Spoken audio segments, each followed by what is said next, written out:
The moment my ranch sold, I thought the chaos with Karen would finally end. But the very next morning, flashing red and blue lights tore across my driveway as officers demanded to know why I was illegally occupying the land I had lived on for 20 years. Karen had filed a report claiming I was trespassing on property she said was no longer mine. What she didn't know, what no one knew yet, was that I had already bought the empty lot directly behind her home. And that lot held the only legal road leading into her property. She tried to take my land, my peace, and my dignity. But she had no idea the storm she'd just awakened. Before we dive into this unbelievable unraveling of HOA greed, manipulation, and karma, make sure to subscribe, because in neighborhoods where power games rule the streets, justice always finds its way home. The morning air still smelled like dust and cedar when the final documents were signed transferring the ranch to its new buyer. I stood on the porch for a long time, staring at the rolling acres that had once belonged to my family. It wasn't easy letting go, but after months of HOA pressure and Karen's constant interference, selling felt like a relief, a clean escape from a battle I never wanted. The ranch had been a sanctuary, but lately it felt like a weapon turned against me by someone who saw the HOA covenants as her personal scripture. Karen had celebrated the sale as though she herself had forced it. Her smug smile lingered in my thoughts, her voice echoing that false sweetness laced with victory. She believed she had won something. That belief was the only reason she didn't see the next move coming, the move that set everything in motion long before she ever called the police. I had quietly purchased the vacant lot bordering the back of her house, a neglected sliver of land the HOA had overlooked for years. Most saw it as unwanted space, but I saw something different. The narrow easement road that served as the sole access point to Karen's property sat entirely on that lot. The moment I acquired it, everything changed, even if she didn't know it yet. The day after the sale, I walked the perimeter of my newly purchased lot, evaluating the property lines, feeling a mix of closure and new beginnings. The sun cast long shadows across the gravel path, the only route Karen's house could connect to the county road. I stood there imagining what would unfold once she discovered who controlled the only road she depended on. I didn't plan revenge, but I wasn't going to tolerate her harassment any longer. I went to bed with that mix of liberation and uncertainty. But before dawn, I woke to the piercing echo of knocking, loud, sharp, insistent. Red and blue lights washed across my bedroom walls. As I stepped outside, an officer met me with a stiff posture, explaining they'd received a report that I was unlawfully occupying a property that had been sold. My name no longer belonged on the ranch, Karen claimed, and she insisted she had evidence I refused to vacate. I couldn't help but feel a grim amusement. The ranch had been transferred legally. I had left it voluntarily. The officers were polite but wary, clearly responding to what they believed was a real concern. When I provided the documents proving the sale had been completed and that I no longer lived on that property, their expressions shifted. One officer called dispatch to verify everything. As the tension thinned, I noticed something. Karen watching from her porch, arms crossed tightly, eyes narrowed as though she expected me to be dragged away. She wasn't just wrong. She wanted me gone permanently. That call wasn't about rules or property. It was about power. In her mind, I had defied her one too many times. She thought she could push me out of the community entirely. But the officers apologized for the disturbance. They recognized the truth immediately. They left with the understanding that Karen had misreported the situation. She marched down the street as they drove away, her steps brisk and full of indignation. Her voice carried through the morning air as she accused them of failing to enforce community standards. Her frustration boiled over when they informed her she had wasted their time with a false complaint. She didn't take the warning well. Instead, she turned her fury toward me. She demanded to know why I was still lurking around after selling the ranch. I told her to speak with the county assessor's office if she wanted to know what properties still bore my name. The moment those words left my mouth, a flicker of suspicion crossed her expression. She sensed something was wrong, something she hadn't accounted for. She demanded answers, but I gave her none. I simply walked past her, heading to the new lot. She followed at a distance, watching as I inspected the easement road. Confusion turned to shock as she realized where I stood. She fumbled for words as she pieced together the implications. The narrow strip of gravel leading to her house, the road she used daily, belonged entirely to the land I now owned. That moment was the pivot point where everything shifted. Her confidence cracked. She tried to mask her disbelief with manufactured outrage, insisting the HOA wouldn't allow such a purchase, that the road was community access. But the legal reality didn't bend to her expectations. The easement stayed physical, not ownership-based. She could travel on it, but she couldn't control it. And she couldn't stop me from making changes as long as I honored the easement's terms. The HOA called an emergency meeting that evening. Karen arrived with a stack of accusations and frantic claims that I was planning something malicious. But all I presented were the legal documents showing ownership. The expressions around the table shifted from concern to incredulity as they realized Karen had overstepped again. Still, her panic was loud. She warned them that giving me control of that lot would be the downfall of the community, insisting I had an agenda. What she didn't know was that her words only fueled the resolve I had already formed. Her attempt to remove me from the neighborhood had failed. Now she feared the consequences of what she had triggered. As the meeting ended and neighbors filtered out, whispers filled the room. People wondered what would come next. Karen lingered, staring at me with a mix of dread and defiance. She sensed a storm brewing, and she wasn't wrong. Because the next morning, I began making changes she never imagined. Changes that would reshape the entire neighborhood and expose her for everything she had done. And it all started with a single sign I installed at the edge of the easement road. A sign that made Karen's face turn pale. The sun rose slowly over the neighborhood the next morning, casting a soft amber glow across the gravel path that cut behind Karen's home. The easement road lay quiet, untouched, as though waiting for the moment everything would shift. When I carried the new sign toward its wooden post, the neighborhood felt strangely still, like the air itself anticipated the coming tension. The sign wasn't dramatic, wasn't confrontational. It simply stated the truth in clear, calm lettering: private property. Access permitted. Owner maintains full control. It was factual, legal, and entirely within my rights. But Karen saw something far more threatening: the collapse of the control she had wielded for years. I secured the sign into place, aligning it carefully so it stood visible from the road's entrance. The metal creaked softly as it settled, and for a moment I stood still, absorbing the quiet weight of the decision. This wasn't revenge. It was protection, a boundary drawn after months of interference and harassment. As the final bolt tightened, a door slammed in the distance. Karen had spotted me. She stormed across her backyard like a thundercloud, her footsteps snapping dead leaves beneath her shoes. Her face carried that blend of outrage and disbelief she wore when reality refused to obey her demands. She halted just short of the easement's edge, staring at the sign with widening eyes. The morning light reflected off the bold letters, and with each passing second, the meaning dug deeper into her. She didn't say a word. Instead, she spun on her heel and sprinted toward her house, fumbling for her phone as though she'd been personally attacked. Minutes later, the HOA group chat exploded with notifications. But I didn't need to check them. I already knew the rhythm of the panic she would create. She would claim intimidation, allege violations, insist that I was weaponizing ownership. She would portray herself as the guardian of community order once again. But unlike before, the HOA didn't rush to her defense. Members slowly passed by the sign throughout the day, reading it with careful interest. Neighbors who once treated Karen's declarations as gospel now wore expressions of doubt. They had seen the police visit. They had heard the false accusations. And they were beginning to understand who had truly escalated the past conflict. By midday, the HOA president requested a private conversation. He arrived with measured steps, clearly anticipating confrontation but hoping to avoid it. We stood near the easement road, the sign standing quietly between us. He asked about my intentions, his tone cautious. I explained plainly that the easement remained untouched. I had no plan to obstruct access.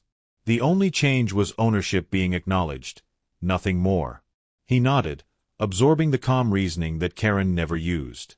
He admitted the HOA had grown weary of her constant complaints. Every week brought a new accusation, another crisis she manufactured. The ranch sale had been the last straw. He confessed they were beginning to see a pattern of manipulation, and the false police report had forced them to question her integrity. That admission changed the air between us. For the first time, the HOA was not an adversary. It was an institution trying to repair damage. I told him the truth. I didn't want conflict. I only wanted peace. But I wouldn't be pushed anymore. He agreed to relay my stance to the board and hoped the situation would de-escalate. But peace was the last thing on Karen's mind. That evening, she marched along the easement carrying a clipboard and a stack of documents, examining every inch of the gravel path as though searching for violations to report. She scribbled furiously whenever she found a pebble out of place or a patch of dirt she could exaggerate. Her desperation soaked into the air, thick and bitter. Neighbors watched her from porches and windows. Their usual silence had given way to whispering questions. Why was she so determined to pick another fight? Why was she obsessing over land that didn't belong to her? The facade she had curated for years, the image of a rule-abiding leader, was unraveling thread by thread. By nightfall, she confronted me again, her voice trembling with forced authority. She informed me she had documented numerous violations, and would be filing a formal complaint with both the HOA and the county. Her tone dripped with the confidence of someone accustomed to winning through intimidation. But this time, her threats fell flat. I reminded her that the easement's terms were public record. She could file whatever she wished, but the truth wouldn't change. Her face tightened, her jaw clenching as though she wanted to scream. Instead, she retreated into the darkness, swallowed by the glow of her porch lights. The next morning, the real escalation began. When I walked outside, 3 HOA board members were inspecting the easement road.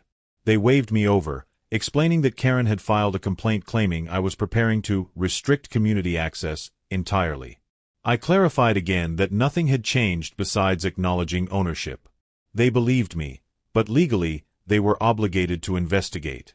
Karen watched from her yard, eyes gleaming with victory she didn't truly have. She mistook procedural formality for success, believing the HOA had returned to her side. The board completed its assessment quickly and found no wrongdoing. But Karen wasn't satisfied. She demanded an emergency all-member vote to override my authority and seize control of the easement. The suggestion stunned everyone. Even her closest supporters recoiled at the thought. Seizing private land wasn't just impossible. It revealed how far she was willing to go to regain dominance. The meeting ended abruptly, her proposal denied unanimously. Her desperation finally began to show. That afternoon, she drove up and down the easement road repeatedly, as if daring me to react.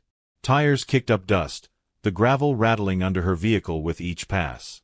When neighbors emerged to ask what she was doing, she waved them off, insisting she was monitoring access. But the truth was simpler. She felt the ground shifting beneath her, and she couldn't accept losing control. That night, everything changed again. A vehicle's headlights cut across my yard just after midnight. Gravel crunched under slow-moving tires. I stepped outside cautiously, watching as Karen's car crawled along the easement. She stopped beside the sign, staring at it through her window, unmoving, silent. For a moment, I almost felt pity. But pity wasn't enough to stop what came next, because early the next morning, I discovered something that signaled the beginning of a far bigger war. The sign I had installed was gone. Not broken. Not vandalized. Simply removed. Only the empty post remained, standing like a warning in the morning light. The morning felt unnaturally hollow when I stepped outside and saw the sign missing. The post still stood where I'd anchored it, straight, sturdy, untouched, yet the metal sign that had marked my ownership was gone without a trace. The gravel around it looked freshly disturbed, faint grooves suggesting someone had worked quickly, maybe even nervously. A strange silence hovered in the air, like the neighborhood was holding its breath. It wasn't vandalism, it was removal. Intentional. Calculated. And there was only one person desperate enough to do it under cover of darkness. I walked the perimeter of the easement slowly, the morning chill brushing against my skin. Birds that usually filled the air with their chirping were strangely quiet.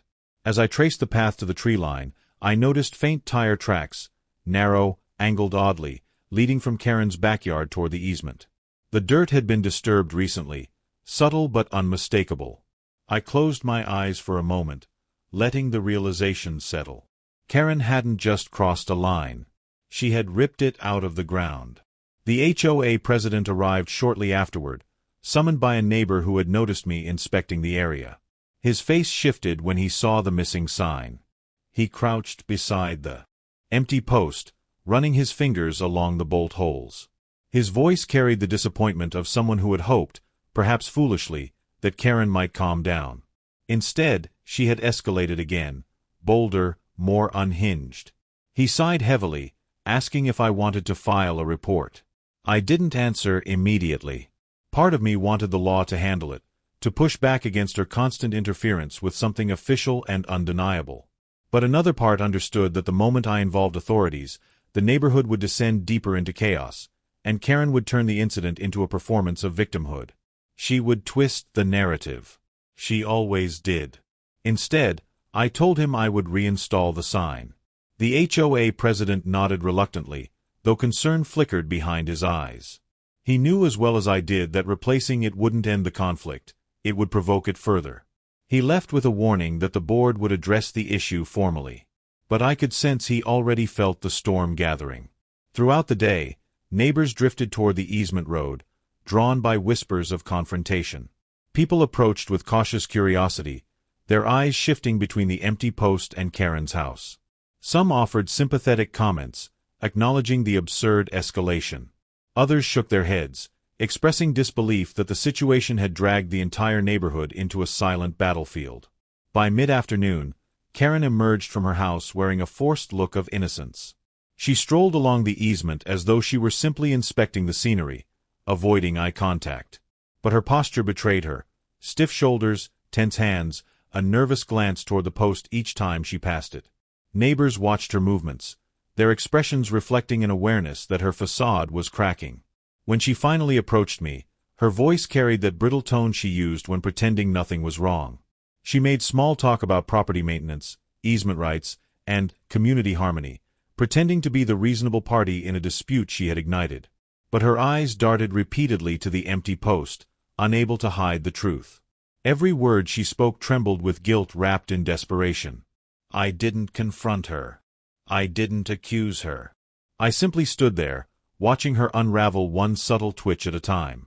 She lasted barely a minute before retreating back to her yard, her steps quickening as though she feared the truth would catch up to her.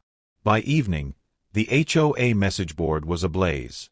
An anonymous user, obviously Karen, posted a long complaint accusing someone of placing aggressive signage on shared access routes. The post suggested that removing such signage was an act of community protection. But the tone was frantic, unbalanced, barely holding together the illusion of righteousness she depended on. People responded with polite skepticism. Some pointed out that the easement wasn't shared property. Others asked why the sign would bother anyone if access remained unchanged.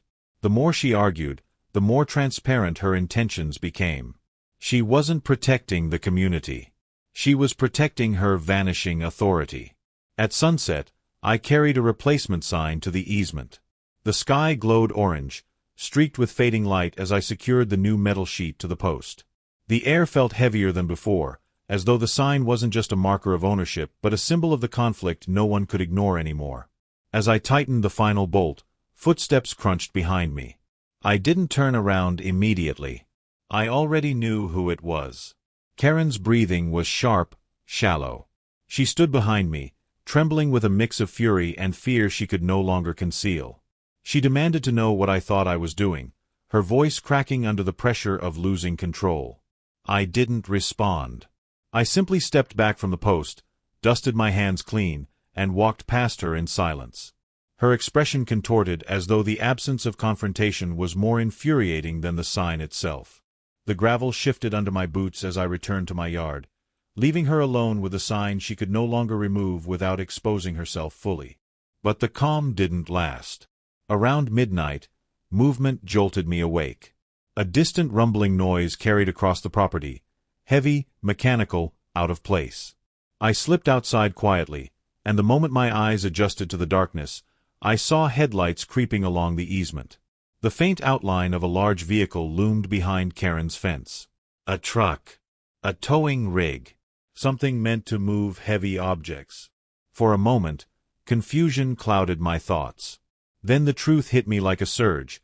She wasn't just targeting the sign. She was targeting the road itself.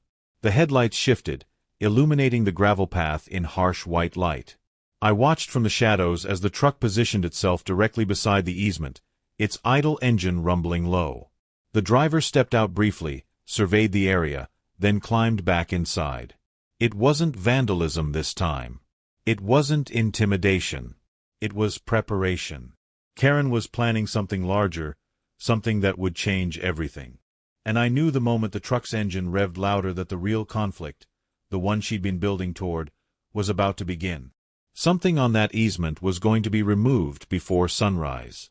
And whatever it was, she believed it would finally give her control back. The engine's low rumble vibrated through the stillness of the night, unsettling the quiet rhythm of the neighborhood. The truck idled like a beast waiting for its command, headlights spilling over the gravel in long streaks of white. I watched from the shadows, my breath steady but my pulse sharpening with each passing second. Karen lingered behind the vehicle, wringing her hands with restless energy. She paced back and forth, glancing at the easement, then back at her house, as though torn between fear and determination. The tow truck's driver leaned out the window, clearly impatient. His voice cut through the darkness, muffled but sharp enough to convey annoyance. Karen gestured toward the easement road, pointing repeatedly at the ground. The driver stepped out, walked the gravel path, and studied it like a man inspecting a job he regretted accepting. Whatever instructions she had given him, he wasn't convinced. His hesitation grew with every crunch of his boots on the loose stones. I remained hidden, letting the scene unfold. Karen whispered urgently to the driver, her words tumbling over themselves with frantic insistence. She didn't want the sign removed. She wanted the road itself altered. She motioned toward the edges of the gravel, then to a stack of wooden barricades she'd stashed near her fence. The plan was brutal in its recklessness: block the easement entirely, under the false pretense that the road was unsafe, claiming it needed immediate closure for community safety. She wasn't just defying the law. She was rewriting it in her mind. The driver shook his head, backing away with visible discomfort. He wanted no part of obstructing a legally protected road. Karen's desperation spiked. She raised her voice slightly, insisting she had HOA authority. But the driver had done enough roadside jobs to know trouble when he saw it. He climbed back into his truck, muttered something to himself, and drove off, gravel spitting from his tires as he escaped her chaos. Karen stood frozen, stunned by the abandonment. The roaring engine faded into the distance, leaving only the whisper of wind and her shallow breaths echoing across the easement. For a long moment, she remained motionless, her plan collapsing at her feet. But Karen was not one to accept defeat quietly. Slowly, she turned toward the wooden barricades again, and her eyes hardened with a new, reckless resolve. She dragged the barricades forward, one by one, their legs scraping sharply along the gravel. She positioned them across the road, creating a narrow but intentional blockade. Her muscles strained under the weight, her determination fueled by the belief that she was restoring power. Each barricade landed with a thud that carried far into the night. By the time she finished, the road was nearly impassable for any vehicle larger than a bicycle. When she stepped back to admire her work, a strange calm washed over her, as if she finally felt in control again. Her shoulders loosened. Her breathing steadied. She had convinced herself she'd regained dominance, that blocking the road would force me to remove the sign, surrender the lot, or at least acknowledge her authority. She walked back to her house with a triumphant stiffness, vanishing behind her porch light as though the darkness itself bowed to her will. But the barricades didn't intimidate me. They revealed something deeper, a breaking point she had reached through her own spiraling desperation. The legal consequences of obstructing an easement were severe. She hadn't just inconvenienced me. She had violated county regulations and placed herself squarely in the path of penalties she could not manipulate or reverse. I returned to the easement early the next morning, the barricades standing crooked and defiant in the pale dawn light. Dew clung to their wooden frames, shimmering under the sunrise like fragile ornaments of defiance. The air felt colder, heavy with the tension they represented. Neighbors trickled out of their homes, drawn by the unnatural obstruction. Their faces shifted from confusion to disbelief as they saw the crude blockade. Whispers rippled across the street. People approached in slow waves, some taking pictures, others shaking their heads.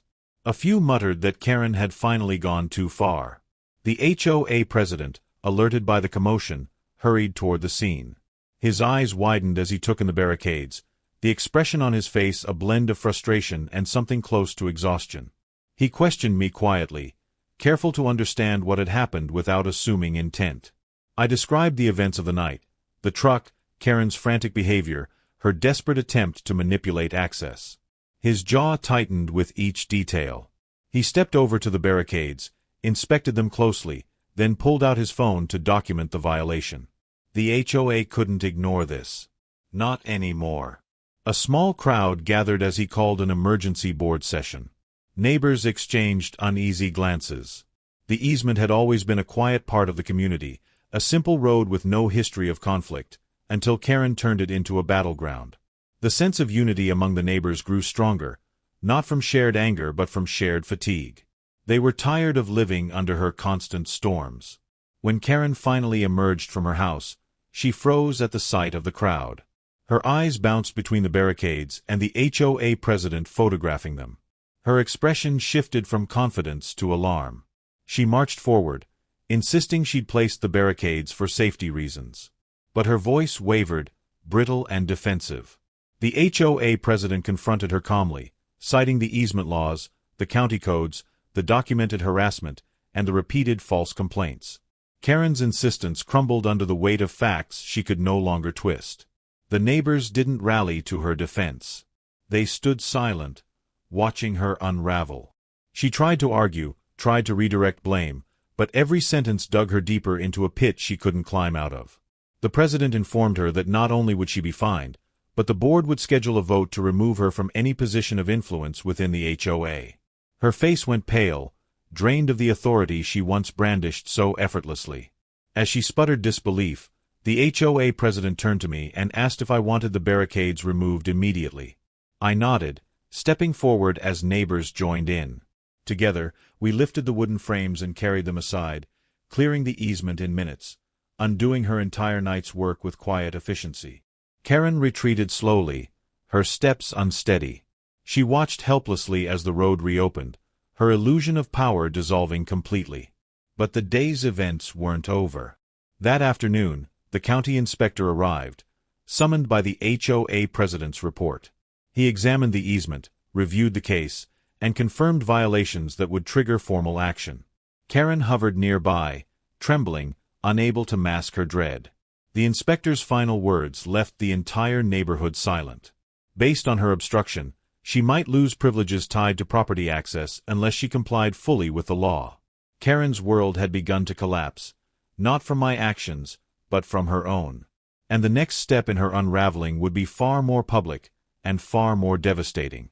The county inspector's departure left a lingering heaviness in the air, a silence that felt almost ceremonial. Neighbors watched him drive away, each person processing the implications of what had just happened. Karen stood several yards back from the easement, clutching her phone like a lifeline, her posture stiff, her composure fraying. The consequences were no longer abstract. They were tangible, written in the inspector's notes and carried in the weight of his warnings. Throughout the morning, the neighborhood moved in quiet waves. People returned to their routines, but their glances kept drifting toward Karen's house. Something had shifted permanently.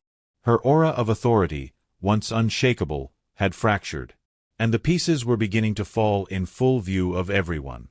I spent the early hours documenting the restored state of the easement road, taking photos of the cleared gravel and the newly replaced sign firmly secured to its post. I had learned by now that every detail mattered. Every action needed proof. Not for my sake, but to capture the truth in a battle where Karen distorted reality at every turn. Around noon, I received a message from the HOA president. He informed me that the HOA board had scheduled a mandatory emergency meeting in the clubhouse that evening. Attendance was required for all homeowners, including Karen. The issue at hand involved her violation of easement laws, misuse of HOA authority, and potential revocation of her committee privileges. His tone carried the calm finality of someone who understood that the entire neighborhood was coming to a crossroads. When the announcement posted in the community portal, responses poured in. Some expressed relief. Others voiced cautious optimism. A few were outright exhausted, pleading for peace to return. But a subtle theme united them. The neighborhood was ready for accountability. Ready for closure. Ready for an end to the relentless disruption Karen had inflicted. Karen, however, reacted differently. Throughout the afternoon, she paced her backyard, phone pressed tightly to her ear. Her conversations were sharp, frantic, filled with half-whispered attempts to rally old allies. But the voices on the other end had grown weary. Her influence had diminished. Her panic grew with every failed attempt to regain support. She was discovering, for the first time, what it felt like to stand alone in the chaos she had created. As the sun lowered toward the horizon, casting long shadows across the lots, I made my way to the clubhouse. The walk felt surreal, familiar yet altered by the tension humming through the streets. Neighbors emerged from their homes, converging silently toward the meeting. Their faces carried the anticipation of something inevitable, their steps synchronized by a shared desire for resolution. When I entered the clubhouse, the room was already half full. Conversations murmured through the air, subdued but charged. The HOA board members sat at the front table with documents, tablets, and printed reports. The chair beside the board, reserved for Karen, sat empty. 5 minutes later, she arrived. Karen pushed through the door abruptly, her eyes darting around the room. Gone was the authoritative stride she once carried. She clutched a thick binder of papers, citations, accusations, outdated HOA rules she believed would protect her. She settled into the empty chair, breathing heavily, her gaze fixed on the board as though daring them to challenge her. The meeting began with a somber tone. The HOA president reviewed the events objectively, step by step, laying out the timeline of violations. The false police report, the removal of property signage, the unauthorized blockades, the repeated harassment, and the county inspector's findings. His voice was steady, his presentation meticulous, each detail framed with evidence. Karen attempted interruptions, but each time she raised her voice, the president calmly asked her to wait until her turn. The role reversal unsettled her. She was no longer steering the narrative. She was the subject of examination. When the floor opened for homeowner comments, a hush fell across the room. Several neighbors stood, each sharing their experiences of Karen's hostility, manipulation, and misuse of authority. Their voices carried the fatigue of years spent under her scrutiny. One by one, they confirmed the pattern the board described. Karen's face shifted from anger to disbelief to trembling indignation. She clutched her binder tighter, flipping through pages that no longer held relevance. The room had moved beyond her grasp. When her turn finally came, she launched into a frantic speech. She claimed harassment, painted herself as the protector of the community, insisted that every action she took was for safety. But her voice wavered. The more she spoke, the more disjointed her arguments became. Her confidence, once a weapon, had turned brittle. The board remained composed.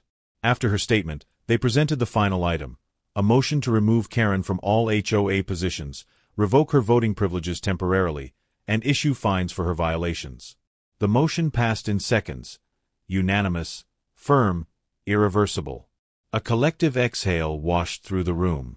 But Karen sat frozen, staring straight ahead as though the world had tilted beneath her.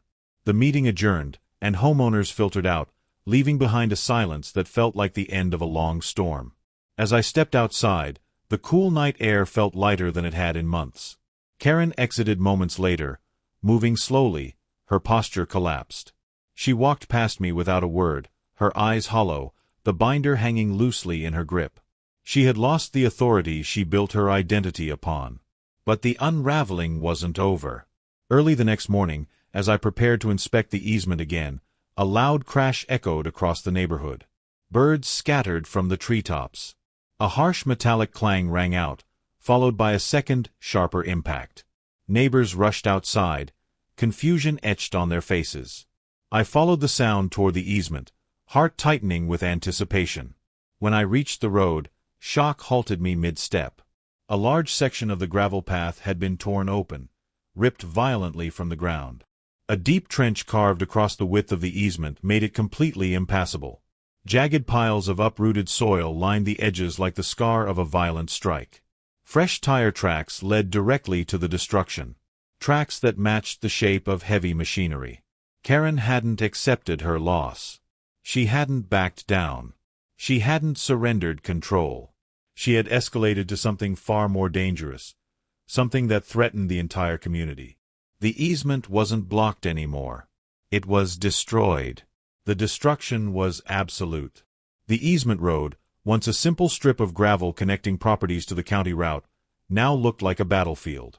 The trench carved into the ground stretched nearly 10 feet across and several feet deep, its jagged edges still crumbly from the fresh upheaval.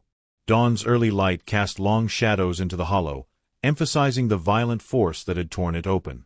Neighbors gathered along the edges, speechless, their faces pale with disbelief. The sight carried a shocking finality. This was not an accident. It was deliberate sabotage, executed with machinery too large to hide and too destructive to justify. Whoever had done this wanted to sever access entirely. And there was only one person with motive and desperation strong enough to attempt such a reckless act. Karen. As the crowd swelled, whispers spread like wind through dry grass. The usual morning chatter was replaced by hushed uncertainty. People exchanged glances heavy with fear and frustration. The destruction affected them too. Emergency vehicles, deliveries, visitors, everyone relied on this easement for access. Blocking it was one thing, but destroying it crossed into dangerous territory. It disrupted the entire community's lifeline. The HOA president arrived minutes later, his expression darkening as he approached the trench. He examined the edges, crouching to run his fingers over the soft churned soil. He rose slowly, turning to the growing crowd, his voice steady but grim. This was no longer an HOA issue. It was a county-level offense involving property damage, obstruction of access, and potential safety hazards. He dialed the county sheriff with a firm resolve that left the air tense. The message was simple. Someone had used heavy machinery to destroy a legal access road. The implications were severe. The sheriff confirmed they would send deputies immediately. Karen emerged from her house 15 minutes later. She walked toward the crowd with stiff, hurried steps, her posture defensive, her eyes darting anxiously. When she saw the trench, truly saw it, her face flickered with an expression she quickly tried to suppress. Shock? Recognition? Guilt? It passed too quickly to be certain, but the tension in her shoulders deepened. She pushed through the crowd with forced authority, insisting that the trench must have formed overnight due to ground instability. Her explanation was so absurd that a ripple of disbelief moved through the neighbors. The ground instability theory dissolved instantly under scrutiny. The sharp, uniform edges of the trench, the mechanical tire tracks leading directly into it, the unmistakable scrape marks of an excavator bucket, everything pointed to human intervention.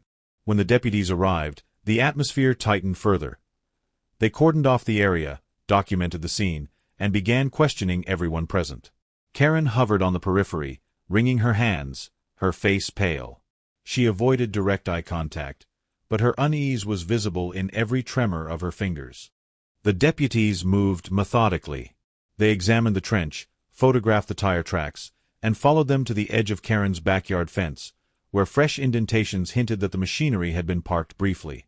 The tracks then extended toward the access road behind her property, where a vague path led to a service route large enough for construction equipment. The suspicion forming in the deputies' eyes was unmistakable. When they approached Karen for questioning, her composure cracked further. She stammered through explanations, insisting that she'd been asleep, that she'd heard nothing, that someone must have framed her. Her story shifted with every question. She claimed to know nothing about heavy machinery. She claimed she had no reason to damage the road. She even accused unnamed neighbors of conspiring against her. But the deputies weren't convinced. They requested access to her backyard. Karen hesitated, too long, too visibly, before reluctantly agreeing. The deputies inspected the area carefully. The soil along her fence was freshly disturbed. Grass was flattened in patterns too large to be footprints. And near the corner of the yard lay a small, almost overlooked object, a broken piece of hydraulic hose, smeared with dirt. The deputy held it up, his voice calm but pointed. It belonged to construction machinery. Karen froze entirely. Her denial evaporated into stunned silence. She tried to claim it must have blown in from somewhere else, but the words fell empty. Her neighbors watched her with a mixture of disbelief and disappointment. Even those who once blindly supported her now saw the truth they could no longer deny. The deputies stepped aside to confer privately. Their discussion was low and measured, but the weight of their decisions settled over the crowd like gathering thunder. Minutes later, they returned. They informed Karen that due to the severity of the damage, obstruction of legal access, destruction of private property, and potential endangerment, the case would be escalated to county enforcement. They would be opening an official investigation. Depending on findings, charges could follow. Karen's knees seemed to weaken. She clutched a nearby fence post, her breathing rapid. She tried to protest, but her voice came out thin and fractured. Her remaining justifications faded into incoherent pleas. The HOA president stepped forward quietly, addressing the deputies. He provided documentation of the sign removal, the barricade incident, the meeting, and the timeline of harassment. Every piece of evidence painted a picture of escalating behavior culminating in this destructive act. The deputies absorbed the information carefully, their expressions sobering. Karen watched helplessly as her world caved in further. Every word spoken around her chipped away at the authority she once wielded so confidently. Her neighbors turned from spectators to witnesses. Her leadership position became a relic of a past she could no longer reclaim. The deputies concluded their initial investigation and began securing the scene. They warned the community that no repairs could begin until the county inspector completed his follow-up report. This meant the easement, the only legal road to Karen's property, would remain destroyed for at least several days. She would be trapped, isolated, forced to face the consequences of her own actions. As the crowd dispersed, Karen remained alone at the edge of the trench, staring at the void she had created, a physical manifestation of her unraveling. But the collapse was only beginning. Because the next morning, a new notice appeared on her door. A county-issued violation citation, a demand for immediate compliance, and a warning that her property access privileges might be revoked entirely. A consequence far more devastating than any HOA vote. The yellow county notice clung to Karen's front door like a mark of shame, fluttering slightly in the morning breeze. Its bright color stood out against the faded paint of her porch, impossible to ignore. Neighbors gathered at a distance, whispering in hushed tones as though afraid their voices alone might trigger another outburst. I stood farther back, observing quietly. There was no satisfaction in seeing her fall this far, only the steady awareness that consequences had finally arrived. The notice detailed the violations with cold precision: obstruction of legal access, destruction of public easement infrastructure, interference with county operations, and potential endangerment of residents.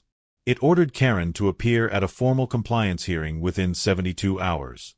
Failure to comply could result in fines, mandated repairs, and, most devastating of all, temporary suspension of property ingress rights. In simple terms, the county could legally restrict her ability to access her own home. As the neighborhood digested this news, Karen remained inside. Curtains twitched occasionally, revealing glimpses of her pacing, talking rapidly on the phone, clinging to hope that someone, anyone, could rescue her from the unraveling. The HOA president confirmed privately that she had spent the morning calling board members, lawyers, and even local officials. Most refused to engage. Those who answered did so briefly, keeping their distance from the legal consequences now surrounding her. Throughout the day, the destroyed easement remained untouched. The trench cut through the community like a wound, separating homes physically and symbolically.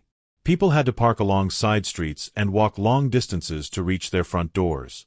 Delivery services rerouted or canceled entirely. Emergency access was compromised. The inconvenience pressed on everyone, deepening the sense that something irreversible had happened.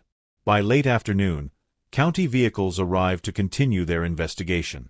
Inspectors surveyed the trench, measuring depth, analyzing the direction of the machine tracks, and taking soil samples.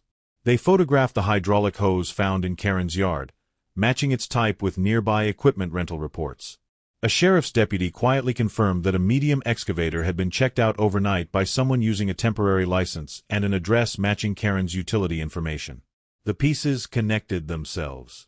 The neighborhood watched everything in tense silence. Each new revelation pulled Karen deeper into a reality she could no longer manipulate. When inspectors requested access to her backyard again, she complied reluctantly, her movements slow and lifeless. She hovered nearby, trembling as they examined the disturbances in the earth, the flattened grass, the displaced soil around the fence line. Every detail pointed to her involvement. Late that evening, the HOA president approached me privately. He explained that the county's findings held serious weight. If Karen was formally cited, she would be responsible for repairing the easement at her own expense, a project that would cost tens of thousands of dollars.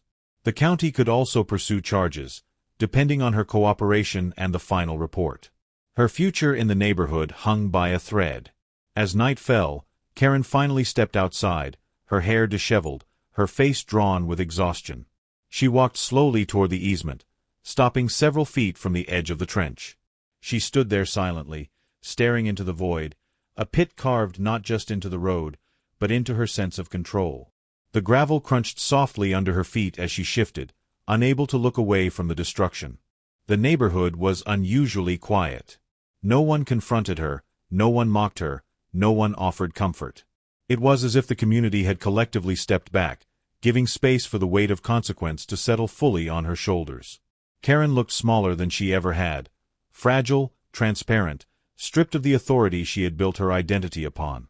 Yet beneath that vulnerability, something else flickered, a stubborn, burning refusal to accept fault. Even now, she clung to the belief that she had been wronged. But reality tightened its grip the next morning. A county inspector returned with final documentation. He handed Karen a formal violation packet requiring immediate restorative action.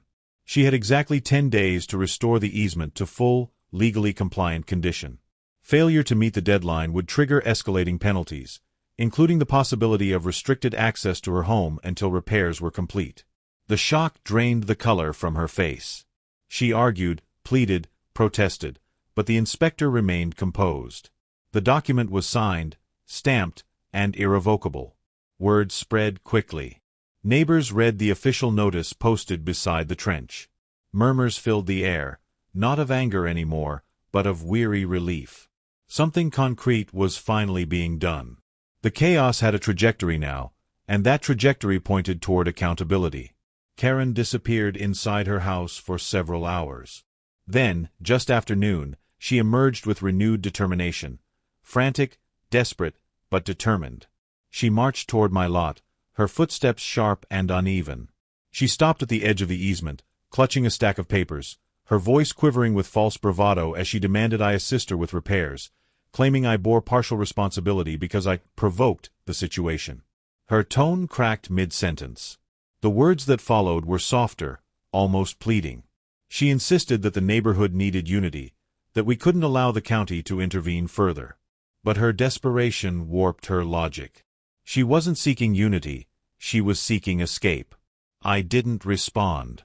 Silence carried more clarity than any argument. The HOA president approached from behind, informing her that the board had no obligation to help. She alone had created the destruction. She alone would bear the cost. His voice was gentle but firm. Karen's eyes filled with panic. Her binder slipped slightly in her grip. Her breathing quickened. For the first time, the community saw something in her they had never recognized. Fear. Not anger, not control. Fear. Fear of losing her home. Fear of losing her identity. Fear of facing consequences without anyone to shield her.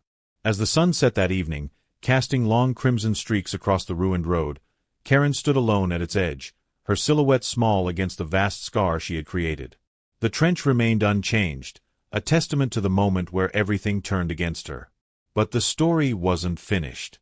Because on the 10th day, the final day of her compliance deadline, something happened that none of us expected. Something that shifted the balance again, but not in the way Karen imagined. A letter arrived at my doorstep. A letter stamped with the county seal. A letter informing me that I now had legal authority to reconstruct the easement as I saw fit, funded by Karen's penalties. And with that news, the true endgame began. The envelope felt heavier than paper should, its seal pressed with the unmistakable county emblem. I stood at my kitchen counter, sunlight cutting through the window in warm, angled beams as I slid my thumb beneath the flap. The paper's crisp edge whispered against my skin. When I unfolded the letter, the world around me seemed to quiet, as if the room itself leaned in to listen. The county's message was clear, precise, and irrevocable. Due to the severity of the easement destruction and the legal responsibility tied to its maintenance and function, I, as the owner of the lot it occupied, was now granted full authority to oversee reconstruction. The costs, penalties, and fees associated with the repair would fall entirely upon Karen, deducted through county liens if she refused to pay. She had lost not only the battle, but control over the very issue she tried so desperately to manipulate. I reread the letter twice before the weight of it settled in. Power had shifted, not through revenge, but through the slow validation of the truth. Karen's relentless campaign had collapsed into consequences she could no longer outrun. Outside, the trench remained a gaping wound in the landscape, deep shadows filling its hollowed center. The community had grown accustomed to walking around it, adjusting routines, navigating the inconvenience with weary acceptance. But change was coming, and this time, the change would be lawful, permanent, and out of Karen's hands entirely. The moment I stepped outside with the letter in hand, neighbors emerged from their porches, curiosity lighting their expressions. The HOA president approached with careful steps, his brows lifting when he saw the county seal. When I handed him the document, his eyes widened in measured disbelief. A slow nod formed, not celebratory, but resolute. The community had been pushed to its limit, and now the path forward was finally clear. Word spread quickly.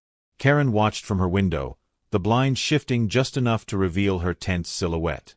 She stepped outside moments later, her movements stiff and frantic. When she reached the easement, her eyes locked on the letter in the HOA president's hand. Her face paled as he explained the county's decision, his voice steady and unyielding. The moment the words, "He has full reconstruction authority," left his mouth, Karen's expression fractured. Her mouth opened, but no sound came out at first, only a breathless tremor. When she finally found her voice, it carried panic wrapped in disbelief. She demanded explanations, insisted there must be an error, argued that she couldn't be forced to fund a project she didn't authorize. But county law didn't bend to emotions. Her arguments dissolved under the weight of legal responsibility she had brought upon herself. The HOA president stepped aside as deputies arrived with follow-up orders, confirming the reconstruction timeline and financial mandates. Karen's knees nearly buckled when she learned that failure to comply could place a lien on her property, or worse, render her access rights temporarily suspended. She clutched the porch railing as though it were the only thing keeping her upright. As neighbors gathered near the trench, Karen stood apart, trembling, isolated by the consequences of choices she still refused to acknowledge. Her voice shook as she pleaded that the cost would ruin her. But pity couldn't rewrite the damage she had inflicted. The county's authority was absolute. By afternoon, I contacted a reputable construction crew. They arrived promptly to survey the site, their equipment rumbling softly as they measured, assessed, and planned the project. The trench would be filled, reinforced, and restored to a condition far superior to anything the easement had seen before. For the first time in weeks, progress hummed through the air like a long-awaited exhale. Karen stood on her porch during the entire assessment, watching helplessly as workers discussed timelines and material lists. Her grip on the railing tightened every time she overheard numbers, totals she knew she'd be responsible for.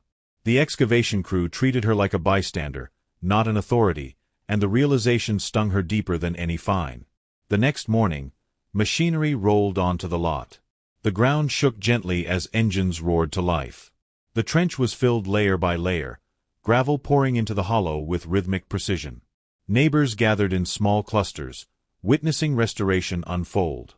The air buzzed with cautious optimism, the sight of progress balancing the residue of past turmoil. Karen emerged again, but this time she didn't speak. She simply watched, defeated, her posture slumped under the invisible weight of a responsibility she could no longer deny. Every scoop of gravel was a reminder of what her actions had cost her, financially, socially, and emotionally.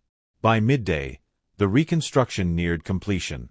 The once destroyed path now stretched smooth and stable, sunlight catching on the freshly laid gravel like quiet triumph. The sign I'd installed still stood proudly at the entrance, untouched since its reinstatement. A symbol not of revenge, but of boundaries finally respected. When the construction crew cleared the area, the easement looked renewed, stronger than before. The community gathered to admire the transformation, relief softening their features. For the first time in months, peace felt within reach. Karen approached slowly, her steps hesitant. Her eyes traced the restored road. Shimmering faintly with moisture, she blinked away quickly. She opened her mouth as though to apologize, to justify, to plead, but no words came. Instead, she turned away quietly, retreating toward a house that no longer felt like a fortress of authority. As dusk settled over the neighborhood, the new easement reflected the fading sky in muted hues. The air felt lighter, cleansed by resolution. And I stood at the edge of the restored road, aware that this chapter, this long, tumultuous battle, had finally reached its end. Not through confrontation, not through retaliation, but through truth, patience, and the quiet strength of boundaries upheld by law. Karen's world had collapsed under the weight of her own choices. Mine had rebuilt itself on the strength of standing firm. And as night embraced the quiet street, the community breathed easier, knowing the storm had finally passed.